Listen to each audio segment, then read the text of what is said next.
오늘의 말씀지기 C랩에서 사역하고 있는 박경훈 간사입니다. 오늘도 고린도전서 큐티를 앞서서 개관을 살펴보는 시간을 갖겠는데요.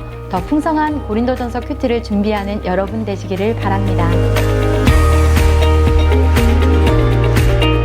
오늘은 어제에 이어 고린도의 사회문화적 배경을 중심으로 고린도전서를 살펴보려 합니다. 고린도전서의 구조는요, 크게 1장부터 6장, 7장부터 16장 이 두 부분으로 나눌 수 있습니다. 서신을 보면 사도 바울이 고린도전서를 쓴 이유를 발견할 수 있는데요. 고린도전서 1장 11절에서 글로의 집안 사람들이 사업차 에베소에 갔다가 바울을 방문해서 고린도 교회가 여러 가지 분쟁으로 어려움에 처해 있다는 소식을 전하게 되었습니다. 전반부에 해당하는 1장부터 6장까지는 글로의 집 사람들에게 들은 그 분쟁과 음행에 관한 문제에 대한 바울의 가르침을 담고 있습니다. 후반부 7장부터 16장까지는 고린도 교회에서 보낸 여러 질문들에 대한 답변을 기록하고 있습니다. 그 질문에는 결혼과 부부관계, 우상의 재물에 관한 것, 신령한 은사 등 실제적인 성도의 삶에 대한 여러 가지 문제를 담고 있었습니다. 이러한 문제들을 이해하기 위해서는 그 당시 고린도 지역의 사회문화적 배경을 이해할 필요가 있는데요. 사도 바울이 고린도에 들어갈 당시 이 지역은 헬라 사회에서 번창하고 있는 신흥 도시였습니다. 동쪽으로는 갱그레아 항과 서쪽으로는 레카이움 항이라는 이 두 항구 사이에 위치해서 동서를 잇는 중요한 국제무역의 요충지였습니다. 또한 필로폰네소스 반도와 그리스 본토를 연결하는 중요한 지리적인 위치 때문에 1세기 당시 고린도는 상업 중심지로서 물질적인 번영을 누린 도시이기도 했습니다. 특별히 고린도는 풍요로운 삶과 더불어 문란한 성도덕으로도 유명했는데요. 그리스인과 로마인 또 많은 동방인들이 여러 민족들이 모여들어 함께 살면서 종교적인 혼합과 타락이 심각했습니다. 그 대표적인 예가 아프로디테 신전의 종교 창녀들이었습니다. 아프로디테, 즉 비너스 신을 섬기기 위해 성도들은 소위 여사제라 불리는 그들과 굉장히 음란한 성적 관계를 맺었습니다. 무역의 중심지였다 보니 경제적으로도 굉장히 풍요로웠고 또 많은 주변의 문화들을 흡수하다 보니 매우 개방적인 성문화가 발달하게 되었습니다. 고린도 교회 안에는 심지어 의붓 어머니와 동거하는 근친상간의 문제가 있었고 또 창녀와 관계를 맺는 일들도 있었습니다. 그래서 고린도전서는 다른 어떤 서신서보다도 성, 결혼, 이혼, 독신 등 성윤리에 대해 자세히 다루고 있습니다. 한편 당시 고린도에는 올림픽과 더불어 매우 유명한 체육대회가 있었습니다. 2년에 한 번씩 열리는 이스트미안 체전인데요. 이 체육축제는 수많은 권세가들이 큰 잔치를 벌였는데 대부분 그들이 섬기는 신들을 숭배하는 잔치였습니다.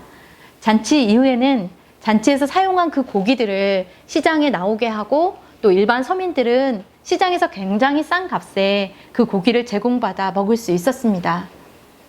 그런데 고린도 교회 안에 있는 그리스도인들에게 심각한 신학적인 질문이 생기기 시작했습니다.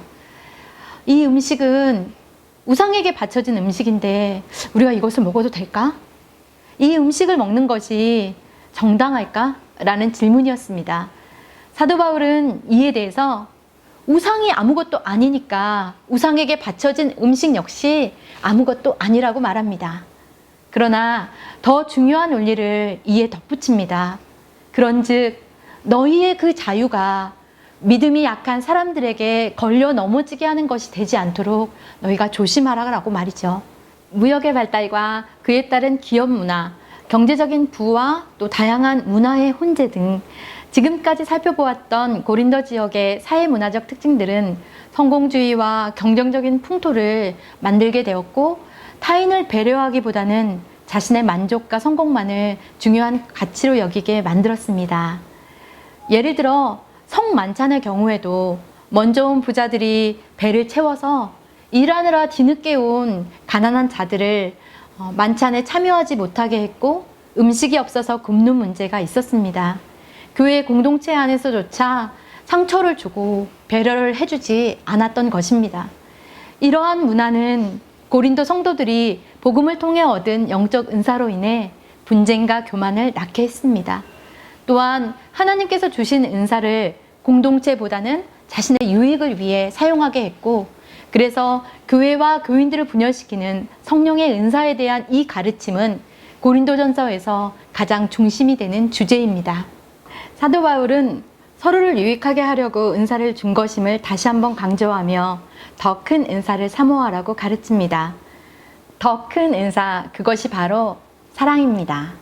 사도 바울은 고린도 교회의 문제들에 대해 엄하게, 때론 유하게 답을 주고 있습니다. 그 모든 답의 핵심은 13장에 나오는 사랑입니다. 그리고 마지막으로 다시 한번 깨어 믿음에 굳게 서서 사랑으로 행하라고 말씀으로 당부합니다. 지금까지 고린도전서의 사회문화적 배경을 살펴봤습니다. 많은 문제를 가지고 있었던 고린도 교회처럼 우리 안엔 어떤 문제가 있습니까? 그 문제 앞에 나의 숨은 동기를 점검합시다. 사도 바울이 이야기한 모든 문제의 답이 이 사랑이 나에게 있습니까? 성경은 말합니다. 사랑 없이 행하는 모든 것이 다 죄라고. 사랑으로 공동체를 섬기고 겸손과 거룩으로 하나님께 나아가는 여러분 되시기를 축복합니다.